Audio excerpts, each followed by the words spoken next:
Hey everyone, Akasha here, and today we are diving into something that I genuinely believe is one of the most consequential financial shifts of our lifetime. I'm talking about central bank digital currencies, CBDCs, and honestly, the more I research this topic, the more I feel like we're all standing at the edge of a cliff without really knowing it. I remember sitting in a trading room on Wall Street back in 2014, and one of the senior guys looked up from his Bloomberg terminal and said, "Cash is already dead, we just haven't buried it yet." At the time I laughed it off. Now, not so much. So today we're going to break down what CBDCs actually are, where they stand globally right now, why governments are pushing so hard for them, and what it all means for your wallet, your privacy, and frankly, your freedom. Buckle up because this one gets real. Let's start with the basics because I think there's a lot of confusion out there. A central bank digital currency is essentially a digital form of a country's official currency, issued and backed directly by the central bank. Now I know what you're thinking, Akasha, isn't that just like my bank account? And here's where it gets interesting.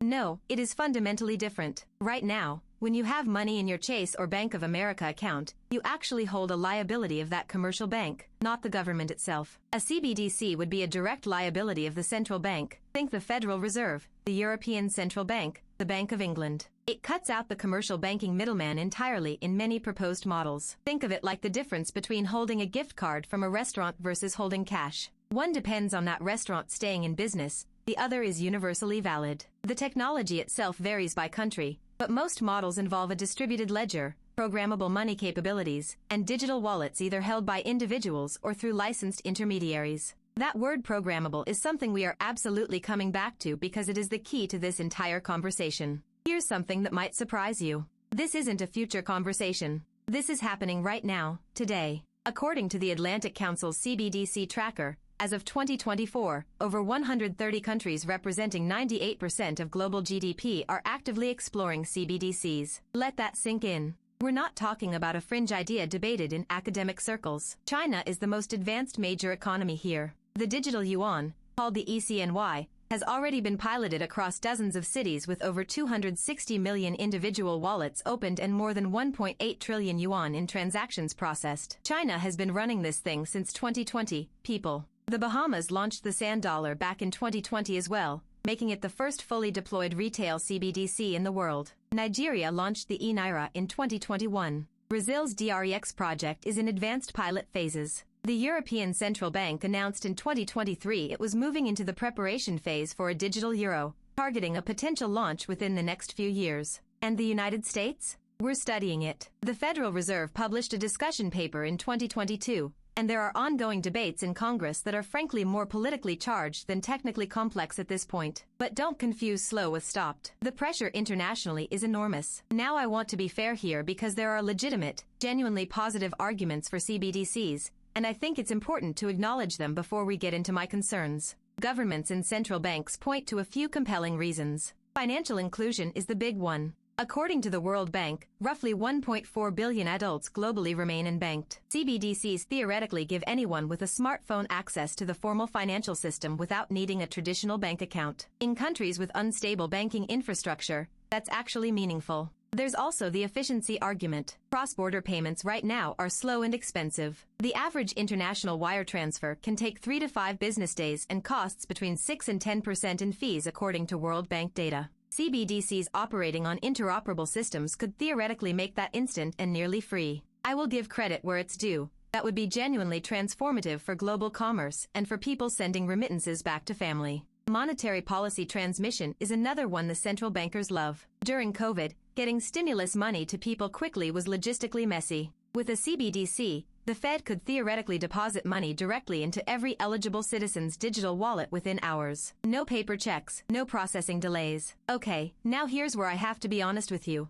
And this is where my Wall Street background and my independent hat come into real conflict. Because the same features that make CBDCs efficient are the exact same features that make them potentially dangerous. Remember that word programmable I flagged earlier? This is it. Programmable money means that the currency itself can have conditions attached to it. Expiration dates so you're forced to spend it by a certain time. Geographic restrictions so it can only be spent in certain areas. Category restrictions so it can only be used for approved purchases. Now, proponents will say these features are optional and would only be used in specific government programs, like welfare disbursements. And maybe that's true in a best-case scenario. But when you build the infrastructure, you create the possibility. The surveillance concern is not paranoia. It is an engineering reality. Every single transaction made in a CBDC system is recorded, traceable, and tied to your identity. Your current cash transaction at a farmer's market? Anonymous. A CBDC transaction at that same farmer's market? Logged, timestamped, and stored. The Bank for International Settlements,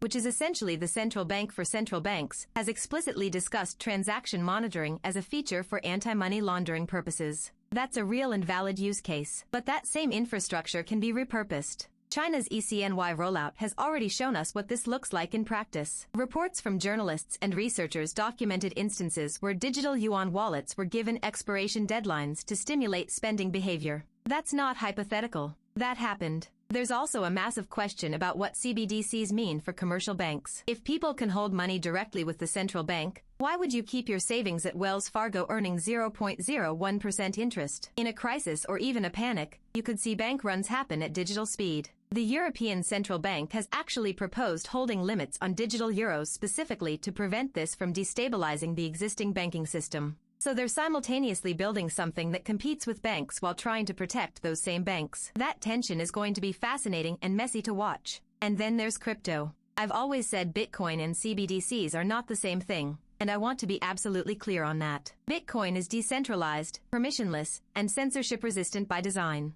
Nobody can freeze your Bitcoin wallet from a government office in Washington. A CBDC is the polar opposite of that philosophy. It is centralized, permissioned, and fully traceable by design. They both happen to be digital, but that's roughly where the similarities end. If anything, the push toward CBDCs has made the philosophical argument for decentralized alternatives stronger, not weaker. I am not here to just scare you and leave you hanging because that's not my style. So what does this mean practically for you right now? First, pay attention to the legislative conversations happening in your country. In the United States, the CBDC Anti-Surveillance State Act has actually been introduced in Congress by Representative Tom Emmer, which would prohibit the Federal Reserve from issuing a retail CBDC directly to individuals. Whether you support it or not, knowing this debate exists and understanding both sides puts you ahead of 90% of people. Second, diversify how you hold value. This doesn't mean putting your life savings into speculative assets. It means being thoughtful. Physical cash, while imperfect, still offers a layer of privacy and resilience that digital systems don't. Hard assets have historically served as hedges against monetary uncertainty.